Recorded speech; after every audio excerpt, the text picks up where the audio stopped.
Stellar Transformations, episode 9. Untuk melihat video selengkapnya, sahabat bisa kunjungi playlist yang telah Sabta Novel sediakan. Yuk mari, kita berimajinasi bersama dan masuk ke alur ceritanya.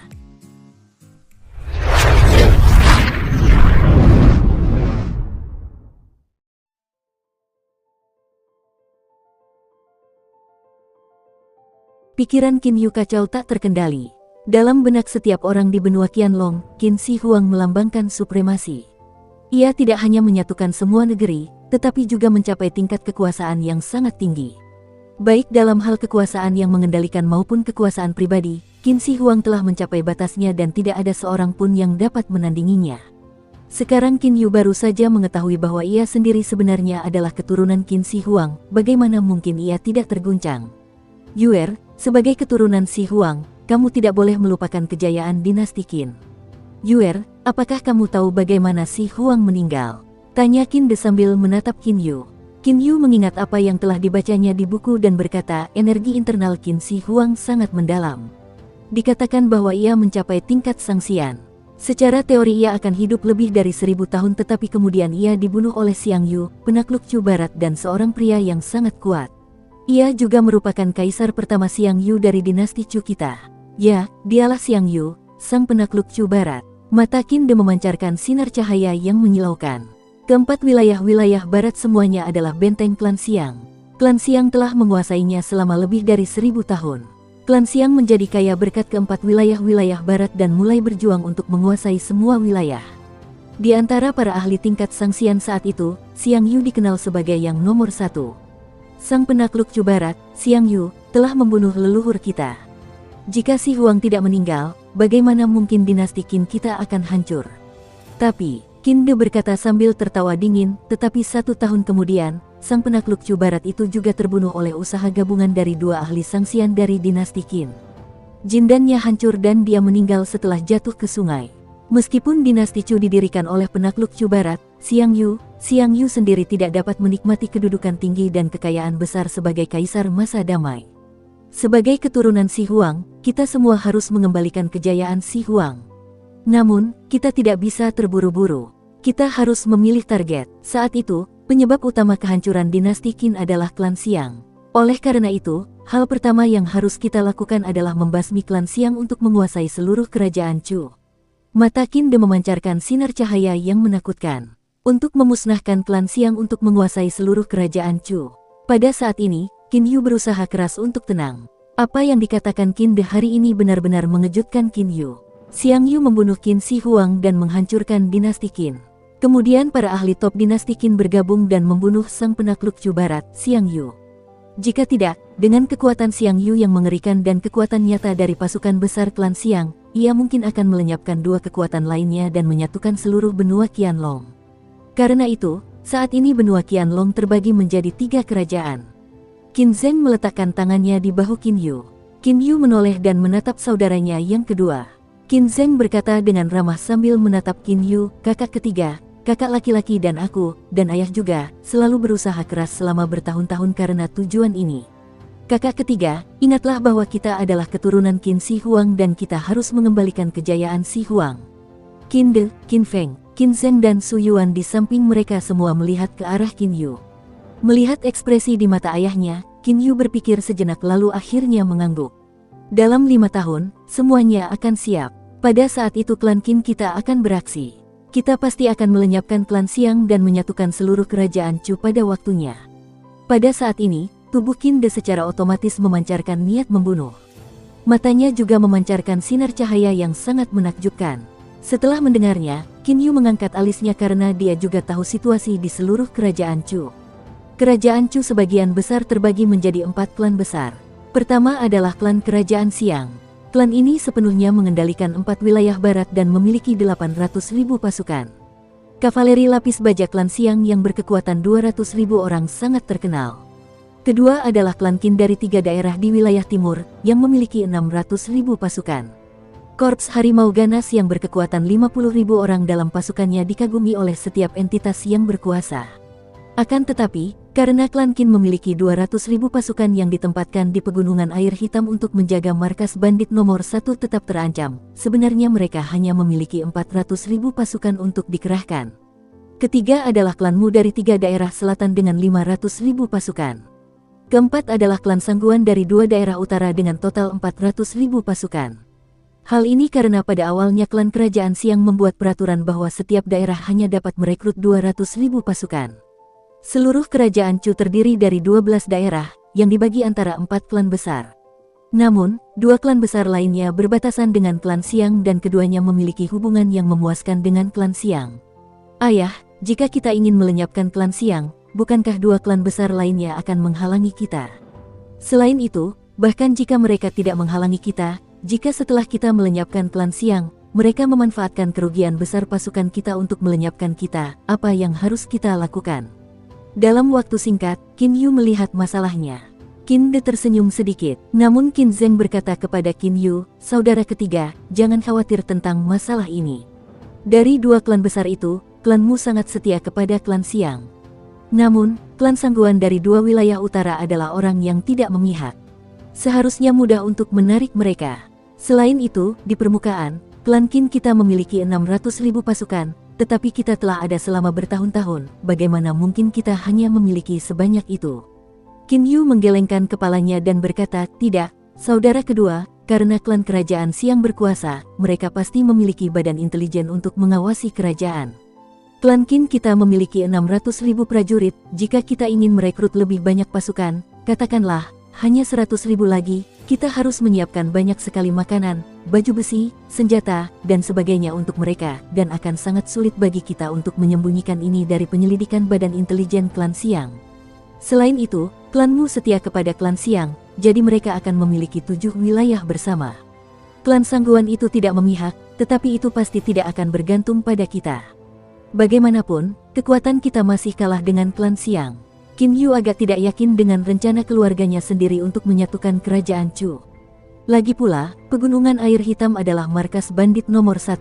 Di permukaan, bandit-bandit itu mengaku jumlah mereka 200.000 orang, tetapi tidak ada orang luar yang tahu berapa jumlah bandit yang sebenarnya mereka miliki. 200.000 pasukan kita harus dikerahkan untuk menghalangi mereka. Kalau tidak, 3 daerah di wilayah timur akan kacau balau begitu-begitu banyak bandit menyerbu ke setiap tempat di wilayah itu seperti belalang. Oleh karena itu, kita hanya dapat menggunakan 400.000 pasukan. Bahkan jika kita memiliki 100.000 pasukan secara rahasia, hanya akan ada 500.000 pasukan secara total. Bagaimana kita akan melawan klan Siang? Korps harimau ganas kita tangguh, tetapi 50.000 prajurit harimau ganas setara dengan 230.000 pasukan. 200.000 prajurit kavaleri lapis baja dari klan Siang benar-benar tidak mudah dikalahkan, kata Qin Yu lagi. Dalam waktu singkat, ia menemukan banyak masalah. Lagi pula, jika terjadi perang saudara di kerajaan Chu, dinasti Han dan Ming pasti tidak akan menimbulkan masalah. Jika 2 dinasti besar ini muncul, akan terjadi kekacauan yang nyata, kata Qin Yu lagi. Setelah mengatakan ini, jelas dia tidak dapat membayangkan bagaimana klannya sendiri akan menyatukan seluruh kerajaan Chu. Qin De, Qin Zheng dan Qin Feng semua memandang Qin Yu sambil tersenyum. Tidak buruk, Yuer, aku tidak dapat membayangkan bahwa kamu memiliki pandangan yang cukup baik tentang situasi keseluruhan dan akan memikirkan begitu banyak hal dalam waktu yang singkat. Namun, perang tidak sesederhana yang kamu pikirkan. Ini jelas bukan hanya untuk membandingkan siapa yang memiliki lebih banyak kekuatan. Hal-hal seperti perbekalan tentara, operasi militer, dan sebagainya semuanya sangat rumit. Selain itu, 4 klan besar kerajaan Chu tidak seperti yang terlihat. Jangan khawatir, klan Qin kami telah mempersiapkan diri selama beberapa ratus tahun. Berbagai rencana telah ditentukan sejak awal apa yang harus dilakukan.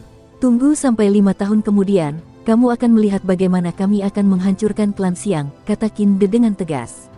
Tapi Qin Yu menatap ayahnya dengan ragu. Dia tidak mengerti bagaimana ayahnya bisa begitu percaya diri ketika dari 4 klan besar, klan Mu dan klan Siang berada di pihak yang sama, dan klan Sangguan pasti tidak akan bergantung pada klan Qin. Jadi bagaimana jika mereka telah mempersiapkan diri selama beberapa ratus tahun? Mungkinkah beberapa ratus tahun persiapan akan mengubah 600.000 pasukan menjadi 800.000 pasukan? Selain itu, pasukan yang ditempatkan di pegunungan Blackwater tidak dapat dimobilisasi. Jika tidak, 3 wilayah-wilayah timur akan terjerumus ke dalam kekacauan yang akan sangat mengerikan. Bagaimanapun, wilayah ini adalah basis klan Qin. Jangan khawatir, ayahmu telah mempertimbangkan segalanya, kata Qin De sambil tersenyum.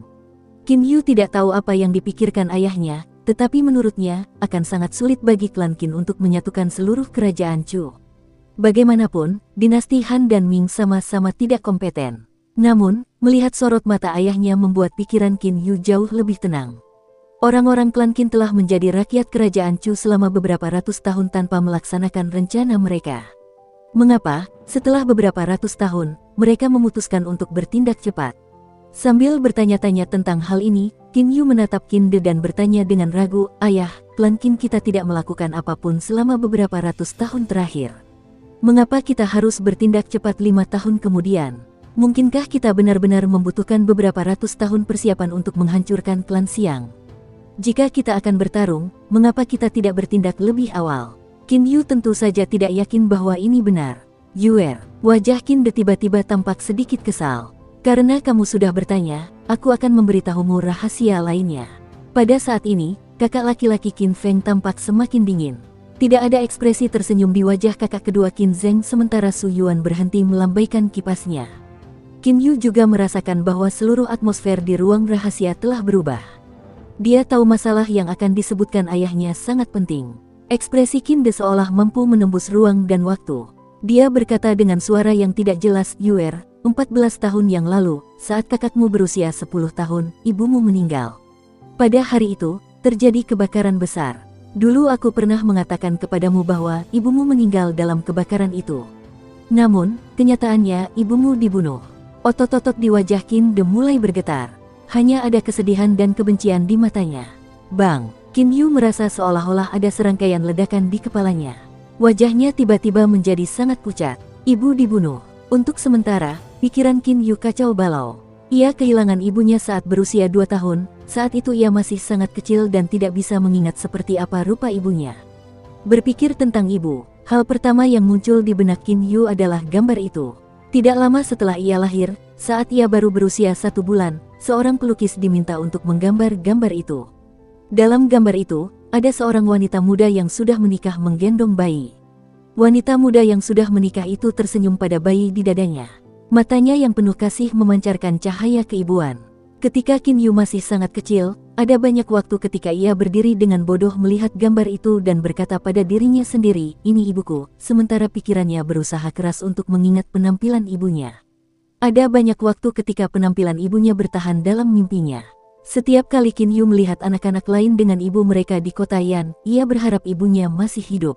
Betapa ia berharap ibunya juga masih hidup. Ketika ia masih sangat kecil, ia menangis kepada ayahnya berkali-kali, meminta ibunya. Seiring bertambahnya usianya, Qin Yu tidak lagi menangis saat mengingat ibunya. Setiap kali Qin Yu kecil memikirkan ibunya, ia menatap bintang-bintang, karena kakek Lian pernah berkata bahwa orang yang sudah meninggal akan naik ke langit dan menjadi bintang. Ini juga salah satu alasan mengapa Qin Yu suka menatap bintang-bintang. Sekarang Qin Yu kecil sudah dewasa. Namun, pada saat ini, dia tiba-tiba diberitahu bahwa ibunya tidak meninggal karena kebakaran, dan terlebih lagi, dia dibunuh. "Siapa yang membunuh ibuku?" Qin Yu menatap Qin De dan berteriak. Matanya memerah. Ibu satu-satunya emosi yang berdenyut di dasar jiwanya. Gambaran tentang ibu dalam benak Qin Yu tiba-tiba hancur berkeping-keping seperti kaca.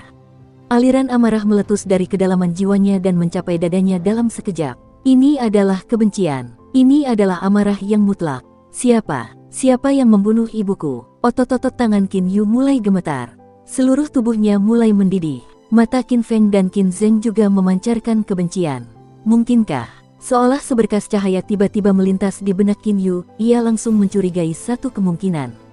Ia menatap ayahnya, "Ayah, mungkinkah pembunuh ibu adalah klan Siang?" "Ya, pasti begitu. Ya, itu klan Siang. Selain itu, pembunuhnya adalah Kaisar Chu saat ini, Siang Guang.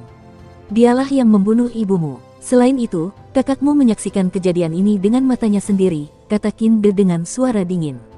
Untuk sementara, ada keheningan total di ruang rahasia itu. Siang Guang, dia pikir setelah membuat Jing Yi mati lalu berpura-pura membakar, apa yang dia lakukan akan dirahasiakan sepenuhnya. Dia pikir dia telah membuatku kehilangan jejak dan aku tidak akan pernah tahu apa yang terjadi. Tapi, dia tidak tahu Feng Er, yang saat itu berusia 10 tahun, ada di kamar Jingyi. Niat membunuh Qin De meningkat. Saat itu, jika bukan karena Paman Feng, saya pasti sudah mati dan tidak akan ada seorang pun yang tahu kebenaran tentang kematian ibu, kata Qin Feng dingin. Semuanya telah terungkap, segalanya telah dibuat jelas. Meskipun orang-orang klan Qin adalah keturunan Qin Shi Huang, selama beberapa ratus tahun terakhir, mereka telah memiliki kendali penuh atas 3 daerah wilayah timur dan telah menikmati hidup tanpa khawatir tentang apapun. Beberapa leluhur klan Qin menganjurkan kehidupan yang damai. Bagaimanapun, akan terlalu sulit bagi mereka untuk merebut dinasti Chu dan klan Qin mungkin akan tamat sebagai gantinya.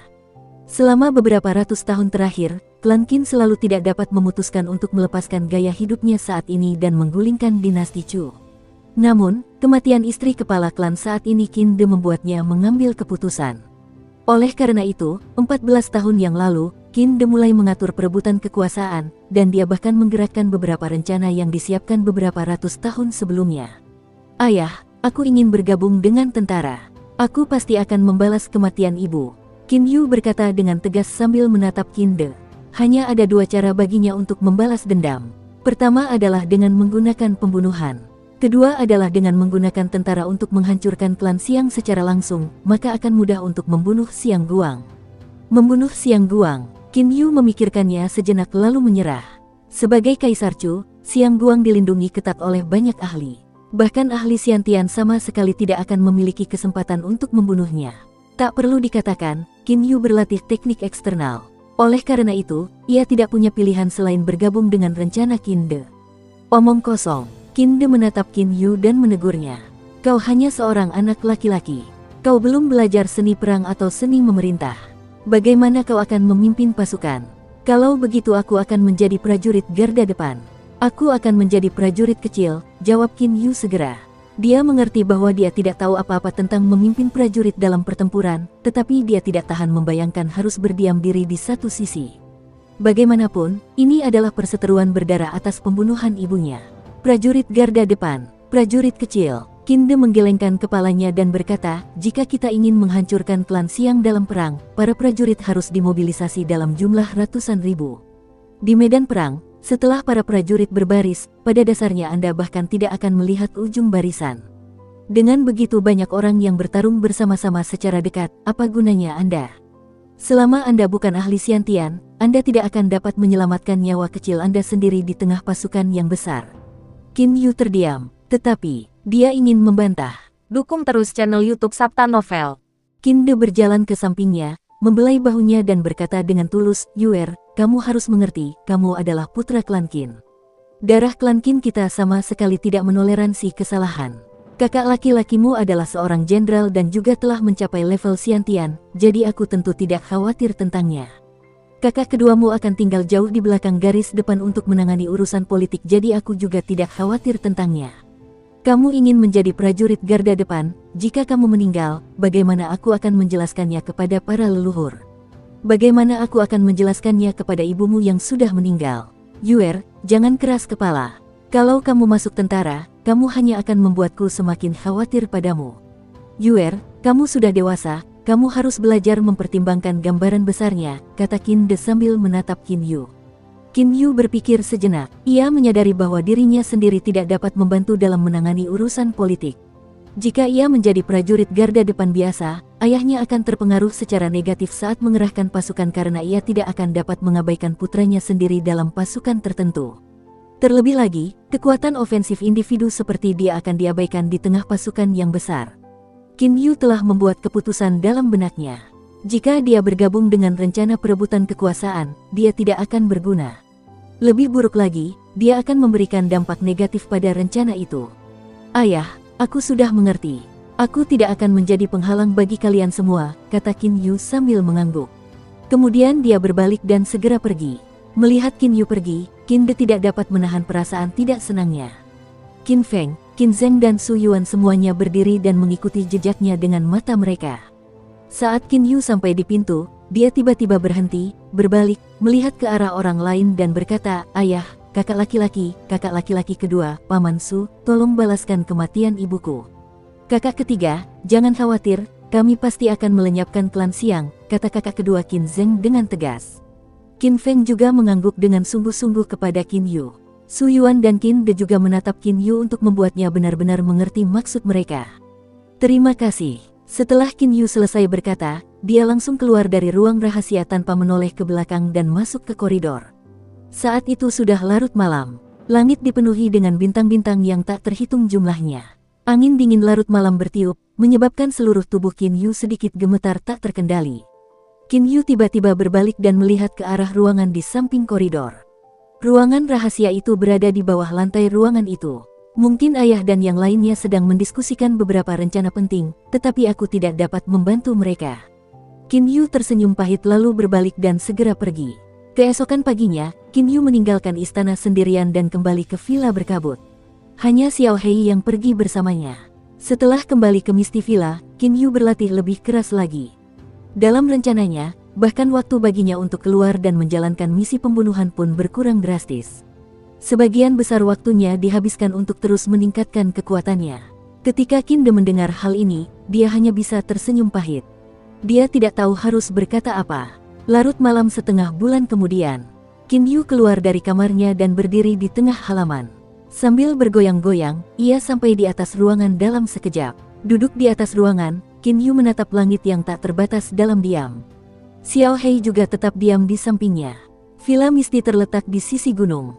Di puncak ruangan, Qin Yu bahkan dapat melihat tebing tak jauh dari sana. Angin dingin yang berembus satu demi satu mencapainya dari kedalaman di samping tebing, tetapi Qin Yu tidak merasakan apapun. Xiao Hei, aku merasa diriku tak berguna, amat tak berguna. Qin Yu menatap Xiao Hei di sampingnya dan berkata dengan suara rendah.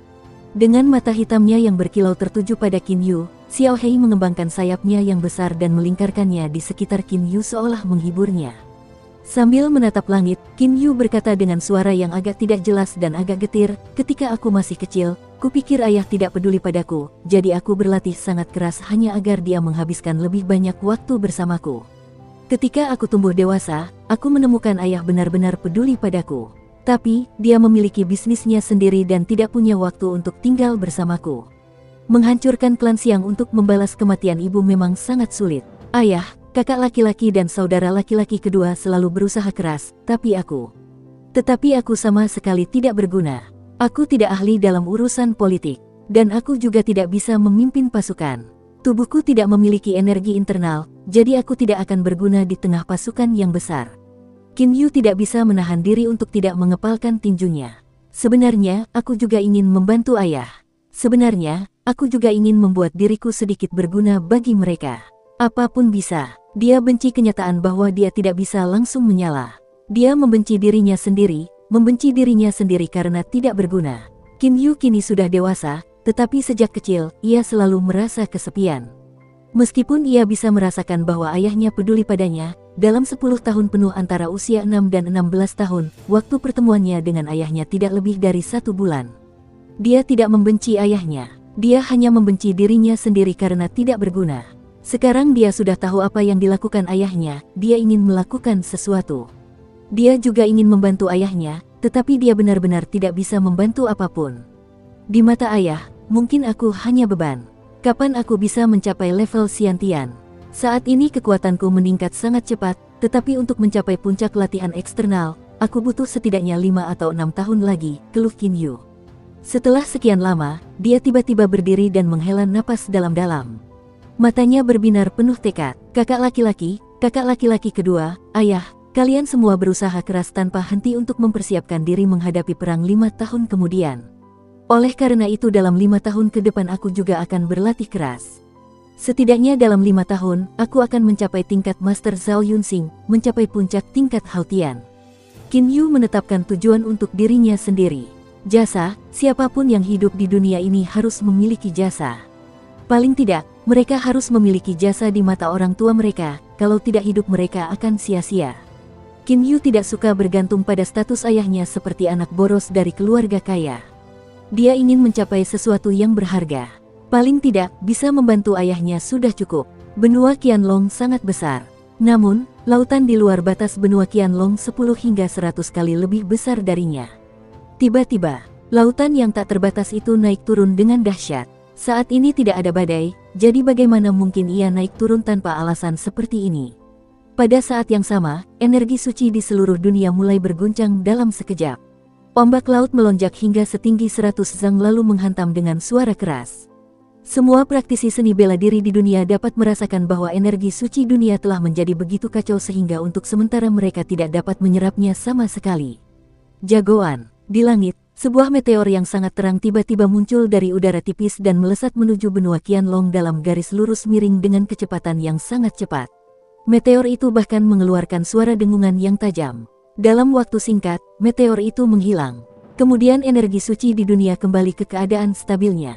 Lautan yang tak terbatas juga kembali normal. Meteor. Qin Yu melihat sebuah meteor datang dari langit dengan kecepatan yang sangat tinggi di kejauhan. Ia segera mengamatinya dengan saksama dari atas ruangan. Meteor itu tiba-tiba datang langsung ke arah Qin Yu. Dengan mata berbinar, ia berkata sambil tertawa, "Tidak mungkin. Meteor ini tidak mungkin terbang langsung ke Misty Villa." Namun, Qin Yu mengetahui bahwa beberapa logam meteorik sebagian besar diciptakan oleh meteor yang mendarat di tanah. Mungkin aku masih bisa menemukan bongkahan besar logam meteorit, Qin Yu berpikir dalam hati. Namun Qin Yu agak kecewa karena saat meteorit itu berada di tengah udara dan masih ada jarak yang sangat jauh antara meteorit itu dan dirinya, meteorit itu menghilang. Lupakan saja, tapi aku cukup beruntung bisa melihat meteor. Qin Yu tersenyum tipis, kemudian dia melompat untuk turun dari atas ruangan. Namun saat dia melompat, matanya tiba-tiba menjadi cerah. Apa itu? Qin Yu samar-samar melihat cahaya yang bersinar samar di taman barat. Dia tidak dapat menahan rasa ragu. Dia segera pergi ke taman barat. Setelah memasuki taman barat, dia mencari dengan saksama ke segala arah tetapi dia tidak menemukan sesuatu yang aneh. Dia melangkah beberapa langkah di sisi sumber air panas. Tiba-tiba dia melihat cahaya berkilauan di tanah. Apa itu? Qin Yu samar-samar melihat benda kristal di tanah. Dia berjongkok dan melihat dengan saksama. Itu adalah kristal merah yang tampak seperti permata liontin. Setelah mengambilnya dan meletakkannya di tangannya, dia melihat bahwa kristal ini berbentuk seperti air mata. Kristal merah darah berbentuk air mata, seharusnya itu adalah sepotong kaca. Qin Yu menatap kristal di telapak tangannya. Pikirannya tanpa sadar menyukai sepotong kaca ini. Mari kita masukkan potongan kaca ini ke dalam sesuatu untuk mempercantiknya. Kalung akan sangat bagus. Xiao Lu pasti akan sangat menyukainya. Kalau begitu, apa namanya? Qin Yu mengerutkan kening dan berpikir. Kemudian matanya berbinar, aku mendapatkannya setelah melihat meteor dan bentuknya seperti air mata, jadi mari kita sebut saja air mata meteorik. Air mata meteorik, Qin Yu sangat puas dengan nama ini. Qin Yu bahkan mencobanya sedikit di dadanya lalu mengangguk puas. Namun tiba-tiba tangan Qin Yu terasa sedikit lebih ringan. Pecahan kaca, yang baru saja ditemukannya tiba-tiba menghilang dengan aneh. Pecahan kaca itu tadinya ada di telapak tangan Qin Yu, namun menghilang begitu saja. Mata Qin Yu tidak dapat menahan diri untuk keluar dari kepalanya. Apa yang sebenarnya terjadi? Qin Yu terkejut, dia belum pernah melihat kejadian aneh seperti itu. Sebuah benda di tangannya menghilang tanpa alasan, seolah-olah tidak pernah ada. Namun, dia yakin betul bahwa baru saja dia menemukan kristal berwarna merah darah berbentuk air mata, dan dia pun menamainya air mata meteorik. Kenapa aku tidak bisa melihatnya? Mungkinkah beberapa ahli Xiantian atau Sangxian mengambilnya langsung menggunakan telekinesis? Qin Yu merenung. Tidak mungkin. Aku menggenggamnya di telapak tanganku. Bahkan jika seseorang menggunakan telekinesis, aku akan merasakan pecahan kaca itu bergerak di tanganku. Mungkinkah itu menghilang begitu saja tanpa alasan? Qin Yu tidak dapat membayangkan kekuatan sihir macam apa yang dapat memindahkan sebuah benda dengan cara yang tidak dapat dijelaskan seperti itu. Bahkan Sangxian pun pasti tidak memiliki kekuatan sihir semacam ini. Lagi pula, mengapa seorang ahli super seperti itu mempermainkanku di tengah malam? Dia dipenuhi dengan kebingungan. Di taman barat, Qin Yu yang kebingungan merenung cukup lama. Kemudian, setelah sama sekali tidak menemukan alasan, ia tidak punya pilihan selain meninggalkan taman barat dalam kebingungan. Aku tidak pernah merasa sebagus ini, sesegar dan sesejuk ini. Qin Yu meregangkan pinggangnya yang lesu dan menghirup napas segar dan bersih. Tiba-tiba matanya berkilat tajam. Baiklah, mari kita mulai berusaha keras. Dalam 5 tahun aku pasti akan mencapai puncak level Hautian. Hatinya penuh dengan semangat. Ia segera memulai sesi latihan paginya. Qin Yu selalu membawa beban seberat 300 jin di tubuhnya. Karena itu, ia berlari keluar dari Misty Villa dan langsung menuju kaki gunung. Dari kaki gunung, ia berlari ke puncaknya. Kemudian ia berlari dari puncak ke kaki gunung lagi. Ia terus berlari maju mundur seperti itu. Seperti biasa, Qin Yu ingin berlari tanpa henti sampai ia tidak punya tenaga lagi untuk berlari. Baru setelah itu ia akan berhenti. View, Qin Yu terus-menerus terengah-engah. Butiran-butiran keringat berjatuhan dari dagunya. Saat ini ia telah mencapai batasnya. Karena ia berlari seperti ini setiap hari, ia telah mengetahui batasnya sejak dini. Namun siapa yang mengira hari ini ia akan berlari 1 putaran lebih banyak dari kemarin. Terlebih lagi, ia belum sepenuhnya kelelahan. Meskipun saat ini dia sangat lelah, dia merasa sangat gembira. Kondisiku hari ini benar-benar tidak buruk. Jika aku dapat meningkatkan kemampuanku seperti ini setiap hari, aku tidak akan jauh dari mencapai level di mana aku dapat mengangkat 800 jin dengan 1 tangan dan menangkis senjata dengan tubuhku. Sepertinya surga membantuku. Qin Yu tidak dapat menahan senyum tipis. Qin Yu dapat merasakan dengan jelas reaksi otot-otot seluruh tubuhnya. Dia juga tahu saat ini dia telah mencapai batas fisiknya untuk pertama kalinya. Tiba-tiba, aliran energi jernih yang sangat nyaman mulai mengalir ke setiap tempat di seluruh tubuhnya. Qin Yu merasa bahwa seluruh otot tubuhnya, yang telah mencapai batasnya, berlomba-lomba untuk menyerap aliran jernih ini seolah-olah mereka adalah seorang pengembara yang haus di padang pasir yang tiba-tiba dapat minum air. Qin Yu benar-benar tercengang. Dia dapat merasakan dengan jelas bahwa tubuhnya, yang telah mencapai batas fisiknya, dan otot-ototnya, yang lelah dan sakit, tiba-tiba pulih dengan cepat. Dia dapat merasakan otot-otot seluruh tubuhnya mendapatkan kembali kekuatan, dan bahkan ditingkatkan sampai batas tertentu. Apa yang terjadi? Qin Yu tiba-tiba berhenti. Dari mana datangnya aliran kekuatan misterius yang jernih ini? Apa yang sebenarnya terjadi? Ini aneh sekali. Qin Yu telah berlatih selama 8 tahun tetapi dia tidak pernah mengalami hal seperti ini. Setiap kali dia mencapai batas fisiknya, dia harus berusaha keras untuk mengatasinya. Namun hari ini, siapa yang mengira aliran energi misterius akan tiba-tiba muncul? Qin Yu pada dasarnya tidak merasakan keberadaannya di salurannya, seolah-olah mengabaikan saluran tersebut. Sebaliknya, aliran itu langsung menyebar ke seluruh tubuhnya. Ketika otot-ototnya menyerap aliran jernih ini, mereka juga menjadi lebih kuat. Qin Yu mengerutkan kening dalam-dalam sambil merenungkan kemunculan tiba-tiba aliran air jernih ini. Namun setelah berpikir lama, dia masih tidak tahu bagaimana ini bisa terjadi. Ayo terus berlatih. Mari kita lihat apa yang akan terjadi saat aku mencapai batas fisikku lagi. Qin Yu segera melanjutkan larinya. Kali ini ia bahkan berlari lebih jauh dari yang ia lakukan sebelumnya. Dalam sesi latihan pagi hari ini, Qin Yu telah berlari dengan jarak total yang lebih jauh dari yang pernah ia lakukan di sesi sebelumnya. Akhirnya aku berhasil. Qin Yu merasa bahwa ia telah mencapai batas fisiknya lagi. Meskipun kakinya masih berlari sangat cepat, pikiran dan energinya sebagian besar terkonsentrasi di dalam tubuhnya. Aliran energi mulai dihasilkan. Itu dadanya. Mata Qin Yu berbinar. Sumber energi misterius itu ada di dadanya. Qin Yu merasakan dengan jelas betapa nyamannya saat aliran energi ini menyebar ke seluruh tubuhnya. Perasaan ini lebih nyaman daripada saat ia berendam di sumber air panas, dan jauh lebih nyaman daripada saat ia dipijat oleh dokter tua Wang Xian. Qin Yu tiba-tiba membuka kaos dalam berwarna emas hitam yang menutupi dadanya. Dia menatap dadanya. Ada bekas samar di dada. Jika dia tidak melihat dengan saksama, dia tidak akan menyadari bekas ini. Bentuknya tidak lain adalah air mata meteorik. Namun, tidak pernah ada bekas apapun di dada Qin Yu. Dia ingat betul bahwa dia tidak melihatnya saat berendam di sumber air panas kemarin, tetapi sekarang ada di sini. Air mata meteorik kemarin malam. Mata Qin Yu melotot. Ia begitu tercengang hingga hampir tak bisa berkata apa-apa. Hilangnya meteorik tir secara tiba-tiba kemarin mengejutkannya dan membuatnya ragu untuk waktu yang lama.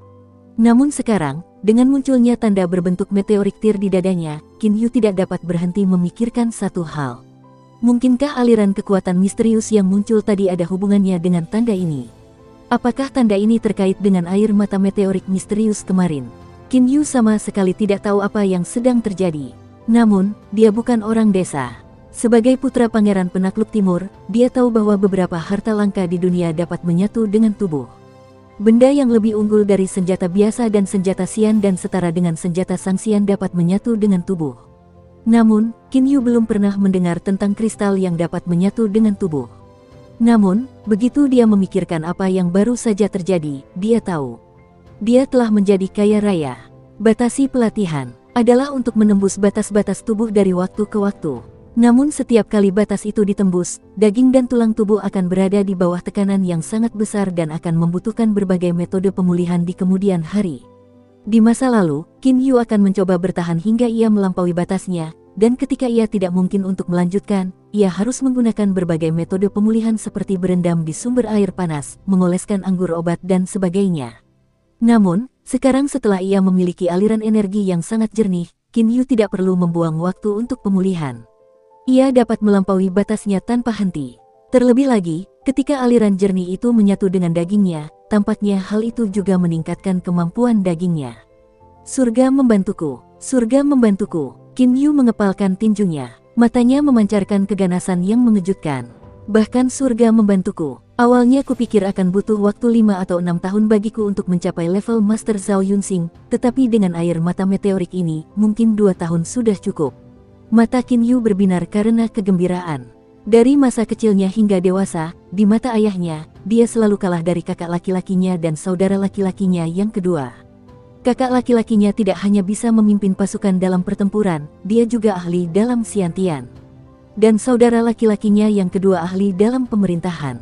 Hanya dia, saudara laki-lakinya yang ketiga, yang lahir dengan dantian yang tidak dapat mengumpulkan energi internal, adalah yang paling tidak berguna. Namun, air mata meteorik telah memberinya kesempatan. Kesempatan untuk mengubah hidupnya. Ayah, aku tidak berguna. Aku tidak ingin bersembunyi dan hidup memalukan di belakangmu. Aku akan memberitahumu bahwa aku sama baiknya dengan kakak laki-laki dan kakak laki-laki kedua. Suara yang paling menggema muncul di benaknya. Pada saat ini, ambisinya yang besar membumbung tinggi seperti langit. Baiklah, mari kita mulai latihan. Qin Yu segera memulai pelatihannya. Dia berlatih seperti orang gila, jauh lebih gila dari sebelumnya. Bahkan jika Zhao Yunxing datang ke sini secara langsung, dia akan sangat ketakutan saat melihat bagaimana Qin Yu berlatih. Alasannya adalah latihan Qin Yu saat ini tidak memperhitungkan daya tahan tubuhnya. Dia benar-benar menyiksa dirinya sendiri. Namun, orang lain tidak tahu bahwa setiap kali Qin Yu mencapai batas fisik, aliran jernih misterius itu akan meresap ke otot-ototnya dan menghilangkan rasa lelah mereka. Dan setiap kali ia melampaui batas, otot-ototnya menjadi lebih kuat. Karena Qin Yu dapat terus melampaui batasnya, ia meningkat sangat cepat, seperti bintang jatuh yang melompat di langit. Malam harinya, Qin Yu kembali ke Misty Villa. Wajahnya penuh percaya diri. Ia telah menjalani hari penuh latihan gila-gilaan, dengan beban latihan yang 10 kali lebih berat dari sebelumnya, namun saat ini seluruh otot tubuhnya masih penuh vitalitas.